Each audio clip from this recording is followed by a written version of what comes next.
Welcome back to the next 10 titles in my top 100 JRPGs of all time. This is the second last episode of this massive series. Today, we're starting at number 20 and working all the way down to 11. If you missed out on the first 8 videos, you can check them out in the info or in the comments below. At this point, I really feel the need to emphasize the following. This is just my personal list and it will be a lot different to yours. I know there are people out there who are going to lose their minds when they see some of these titles ranked so highly, but just remember, no one died in the making of this video. It's just a list, one guy's opinion, so chill and also tell me what your thoughts are in the comments below. I also have some entries lumped together if they're directly related and if I feel they're around the same mark in terms of quality. Before we get into it, if you got any enjoyment out of this video, hitting that like button, the super thanks or commenting would help out a lot. You could also sub for more JRPG content, including the final installment of this top 100. Any support at all would be greatly appreciated. Before we get into it, you may remember me introducing you to figgies in the last video. Well, I want to talk about them a little bit more. If you're out of the loop, these are figgies and they look like this, and this, and this. And this is something that all JRPG collectors need to know about. Figgies has recently launched and already covers a load of popular JRPG franchises like Persona, Metaphor ReFantasio, and Shenmue, but today I'll be opening the brand new line of Shin Megami Tensei 5 figgies. I really love the design of these. The characters themselves and the backdrops can be rearranged and displayed however you want, and I'm so happy to be able to add these to my collection. If anything about this interests you, or if you just want to help out a fellow JRPG fan, all it takes is clicking that link below. Now, onto the list.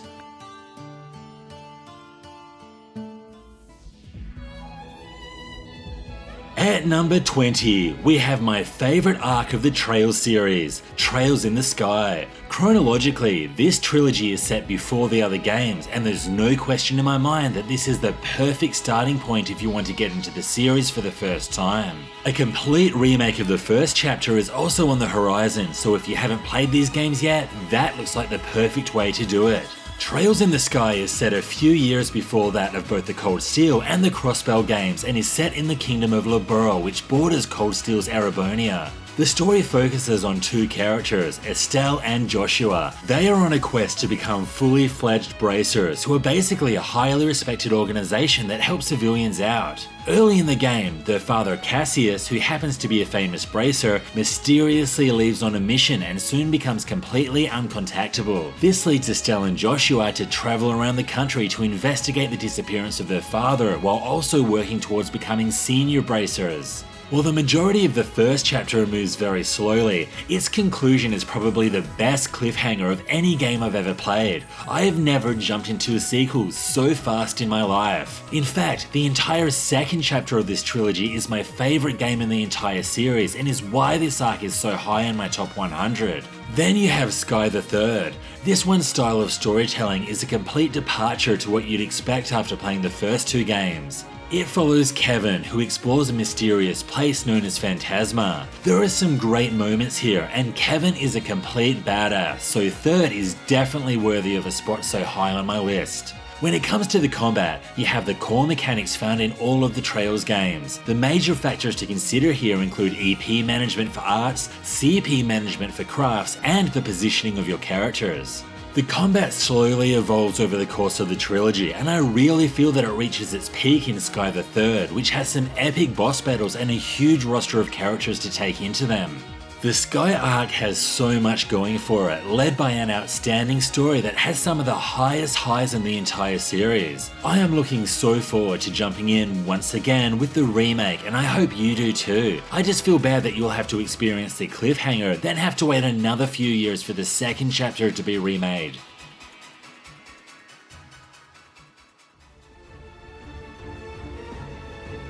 Okay, I know for a fact that there are a lot of people out there who are going to be screaming, "This is not a JRPG," but this is my list, so shh.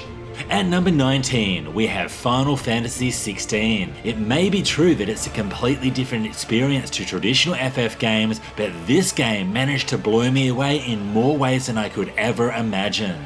Final Fantasy XVI tells a complex political narrative that constantly reminded me of Game of Thrones, and I loved this. The first couple of hours is set during Clive's younger years, where he dedicates his life to protect his brother as first shield of Rosaria. At the conclusion of the story block set in the past, something crazy goes down, setting the rest of the game in motion, which takes place 13 years later.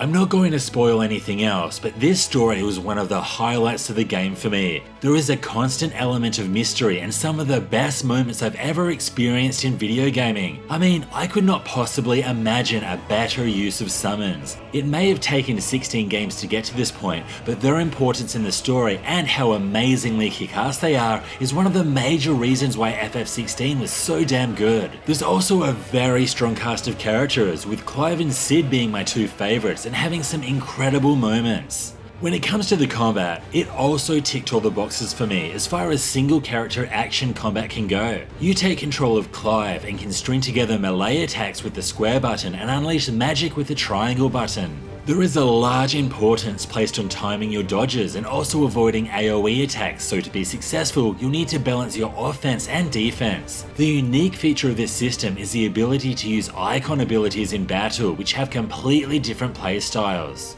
But what's a great combat system without decent boss fights? Saying FF16's boss fights are great is an absolute understatement. Some of these fights are the best that I've ever played in a video game, and this is partly due to them being so cinematic with the epic boss themes that play in the background. FF16 was one hell of a ride. The opening scenario had me hooked almost immediately and didn't let me go until the very end of the game. That's when I came to the realization that I was going to have to move on and get on with my life.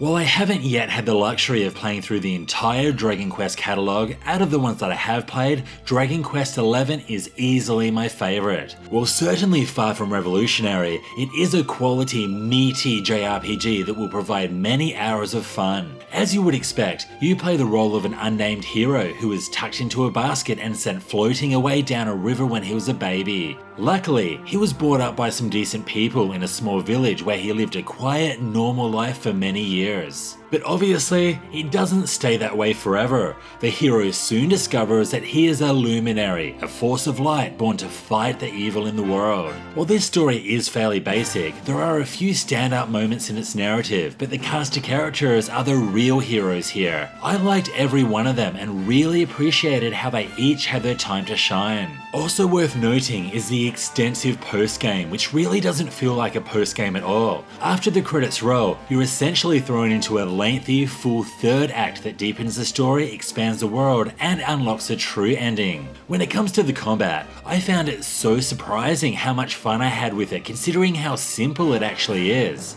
Wait for your turn, attack and select a spell ability or pet power, rinse and repeat until your enemies have been defeated. Other standout features include the beautiful presentation, expansive exploration, and the forging system. Through searching the world high and low, you'll find designs for equipment that you can forge, provided you have the correct materials. In most games, I feel the need to save my materials for future equipment down the track, but in Dragon Quest XI, the system encouraged me to forge and upgrade as much as possible, and this was great. Dragon Quest XI certainly doesn't reinvent the wheel, but for what it does set out to do, it does a near perfect job. I found this game incredibly difficult to put down, and for these reasons, Dragon Quest XI deserves the number 18 spot on my list.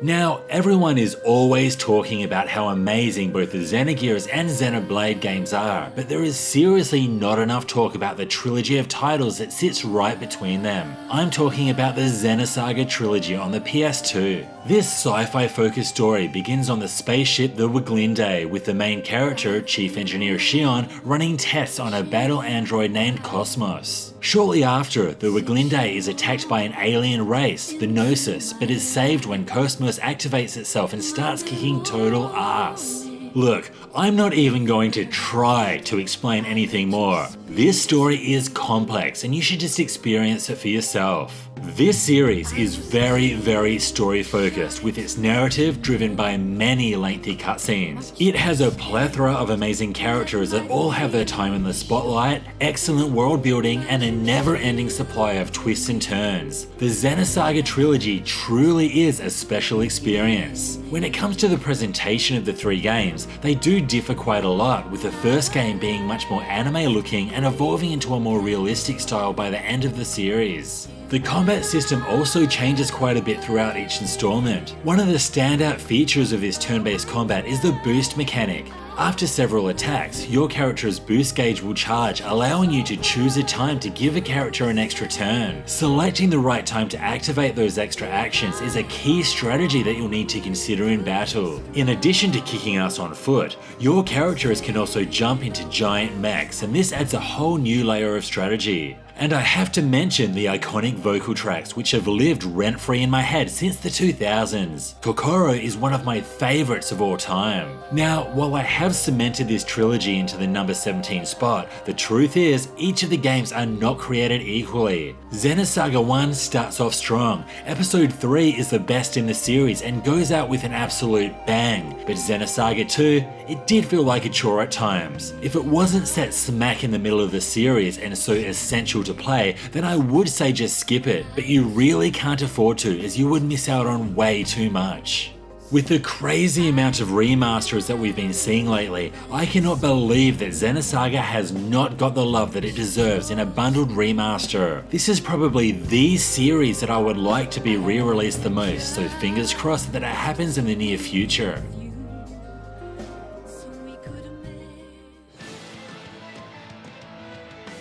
Released in 2021, Tales of Arise was designed with the aim of evolving the Tales franchise formula, and this evolution is clear, most notably in the visual style. The game takes place in Dana, who has been under the rule of the technologically superior Reina for the past 300 years. This journey begins in Caligula, which is one of the 5 realms of Dana. Now, each realm has its own reign and lord, who runs the realm any way they see fit, which involves depleting Dana of its resources and freedoms. For instance, the boiling hot realm of Caligula has its Danas as slaves, forced to work to the bone in the heat until they die. This concept is really cool, and I was always so interested to see how the other regions were run. But it is Caligula where we first meet the game's protagonist, Elphin, who is known as the Iron Mask and slaves away day after day. Early in the game, Elphin encounters Shion, and the two set out on a journey to take down the 5 Renan Lords. I really love this story, as well as the characters that you meet along the way. The premise of Arise is awesome, and the many mysteries had me glued to the screen from start to finish. When it comes to the combat, I will say it loud and clear, this is the best combat that the series has ever seen. You can take 4 characters into battle who all play completely differently, but you can switch control between them at any time. Elphin, for instance, can transition his arts into devastating unique arts with his fire sword at the expense of some HP. These unique abilities make his combat style so much different to everybody else. These mechanics here feel so responsive, and unleashing combos through regular attacks, air attacks, and arts feels better than it ever has. Another reason why Arise is a cut above the rest is due to the fields and dungeon design, which has taken a huge leap forward. Aside from looking absolutely drop-dead gorgeous with incredible art design, there are also loads of optional routes and alternative paths to take. Tales of Arise was so much fun, and like I said, takes the spot for my best Tales game ever, which is saying a lot. It's been a few years since we've had a new entry to the series, but if this is the way the series is evolving, I will be very happy.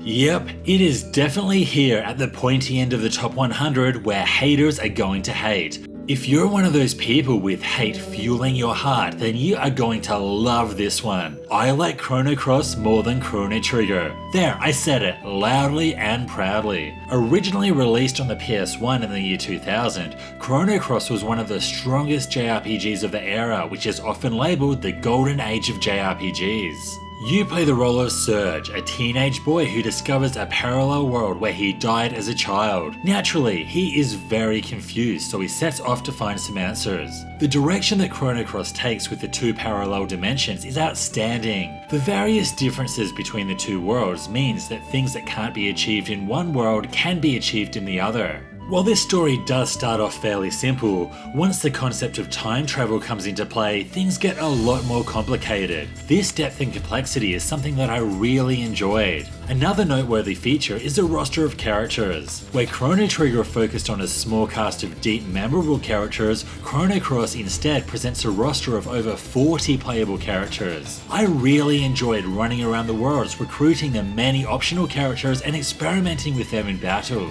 But while the story and character roster was great, if there's one thing that has been unanimously praised over the past 25 years, it is the soundtrack, which is often labelled as the best gaming soundtrack of all time. I have seriously never met anyone who has argued this point, and given the nature of the internet, that says a lot. If you've heard Yasunori Mitsuda's masterclass, you'll understand what I'm saying here. When it comes to the combat, Chrono Cross uses a turn-based system with a twist. Instead of traditional MP and ATB gauges, it relies on stamina and element levels. Essentially, each character starts off with 7 stamina points, with light, medium and heavy attacks consuming different amounts of stamina. Then there's the elements, which can be cast when the elemental level is met. Furthermore, using specific elements will adjust the elemental field effects, which comes with even more benefits, such as being able to cast summons. There is a lot to think about here, and I felt that all of the mechanics worked really well together. Chrono Cross is an all-round outstanding JRPG with so much going for it, and this is why it has a spot so high on my list.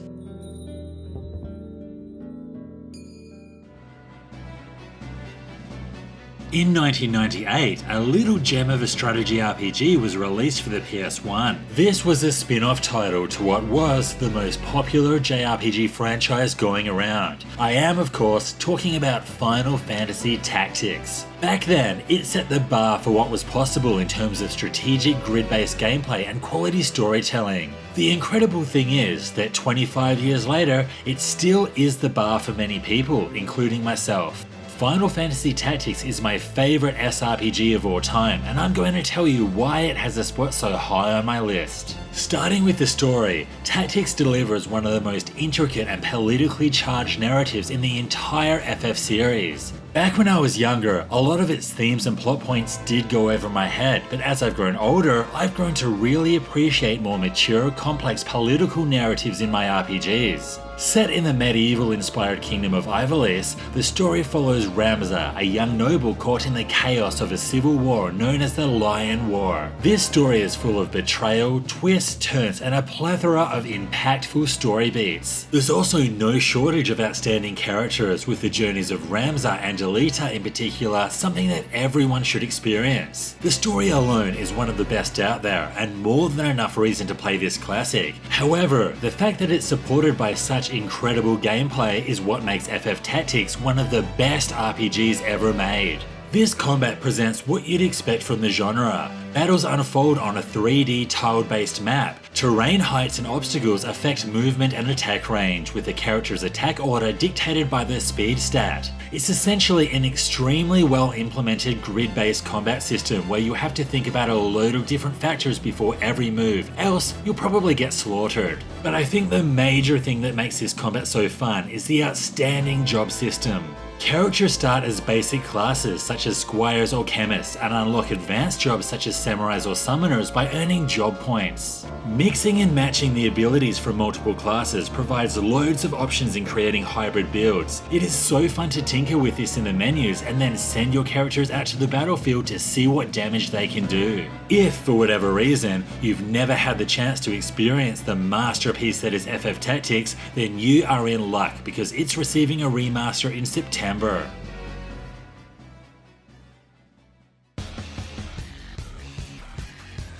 Based on the hype surrounding Persona 5, I was expecting a lot from the game, and I'll tell you what, it certainly delivered on just about every level. This game earns the lucky 13th spot for so many reasons, but I'm going to start off with its presentation. It's not just the soundtrack and the anime style visuals that are close to perfection, but also the other visual elements such as the menus and the graphics. Like the way that the characters move once the battle is over. This may seem insignificant to someone who hasn't played the game, but when a game does little things like this so well all the time, you know it's something special. Persona 5's story begins with the main character being arrested after breaking into a casino. This leads to him being thrown into an interrogation room, and the majority of this lengthy narrative is told as a flashback covering all of the events leading up to the arrest. Back at the very beginning, you learn of the main character's power that allows him to enter people's subconsciousness and change their hearts. These subconscious areas are the dungeons of the game, and they are called palaces. Successfully reaching the end of each palace will basically cleanse that person of all of their darkness and turn them into better people. And this is what makes up about half of the game, trekking through dungeons, fighting enemy after enemy, and working your way to the final palace boss. When it comes to the combat, in typical Shin Megami Tensei style, exploiting weaknesses is the key to victory. The core mechanics of this game work around this. For instance, casting fire on an enemy who's weak against fire will deal more damage, give you another turn, and knock down the enemy. You have to think about your actions at all times, or you could be completely decimated in a single turn. This combat works exceptionally well, with its true excellence being highlighted in the boss fights at the end of each palace, which are nothing short of sensational. The other half of the game takes place in town, where you'll get to choose how to spend each day. This may be spending time with NPCs to increase your relationships, or leveling up your social skills to unlock further side quests. This is time management at its best. Every single day presents you with a plethora of options, and it never feels like there's enough time to do everything that you want. So many options, so little time. You probably get the idea by now how much I love this game. There's very little not to love about it. Persona 5 and its enhanced version Royale is outstanding and goes above and beyond in just about every area.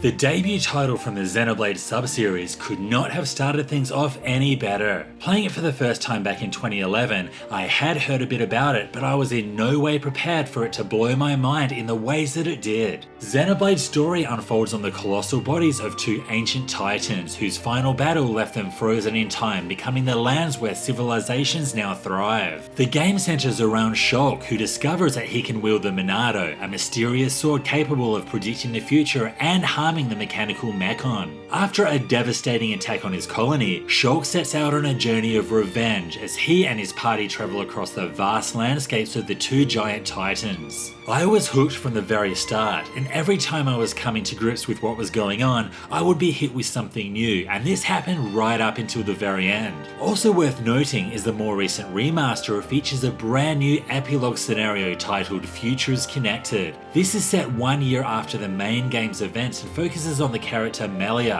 If you want to get the most out of this outstanding story, that is the one to play. Now, the excellence of the game doesn't stop with the storytelling. Just about every other aspect is top tier too, especially the exploration. All these years later, I think it is still the bar when it comes to JRPG exploration. The regions are massive, absolutely stunning, and full of things to do, whether it be taking on the large variety of creatures, collecting items to fill the collectopedia, or hunting high and low to discover all of the secret locations. Few games have ever encouraged me so much to explore every single inch of its world. When it comes to the combat, your characters auto-attack when in range, while the player manually activates arts. These arts have different bonuses and cooldowns, such as dealing extra damage when using an art from behind. A unique mechanic here called Visions allows Shulk to foresee incoming attacks and adjust tactics accordingly, and this was really innovative and it ties to the story really well. And who could forget the outstanding soundtrack led by Yoko Shimomura, which is full of epic battle themes, atmospheric field tracks, and emotional pieces that hit hard. Xenoblade Chronicles is such an outstanding game in every way, and the crazy thing is that it's arguably not even the best in this sub-series.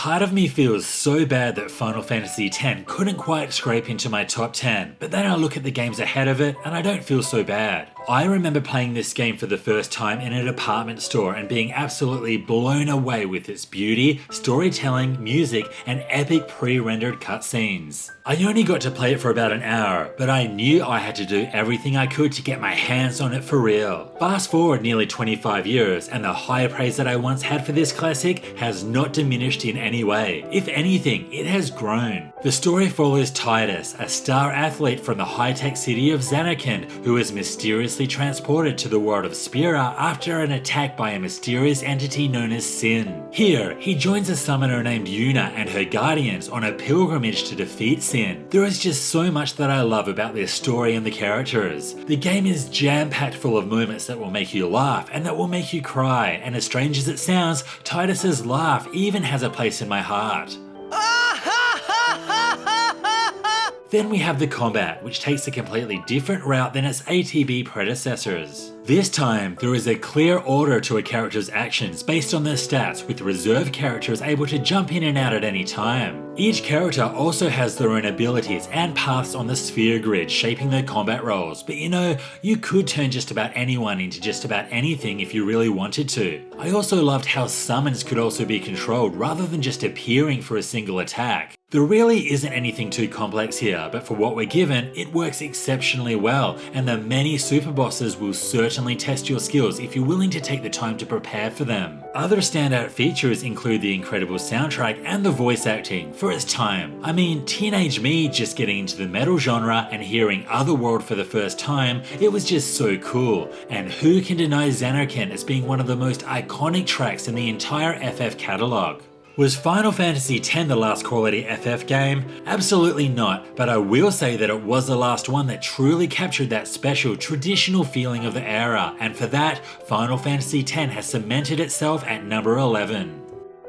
That is 90 games down now, leaving us with only 10 left. What did you think of this list? Was something too high? Was something too low? Is there anything here you want to play? Let me know in the comments below. If you want to know more about any of these games, I've got full reviews out for most of them, so be sure to check out my channel. This was Hellfire RPGs, thanks for watching. It would help out this channel so much if you could hit like, comment, or sub for more JRPG content coming soon. And of course, the final 10 games is going to be out soon, so make sure you stay tuned for that. See you next time.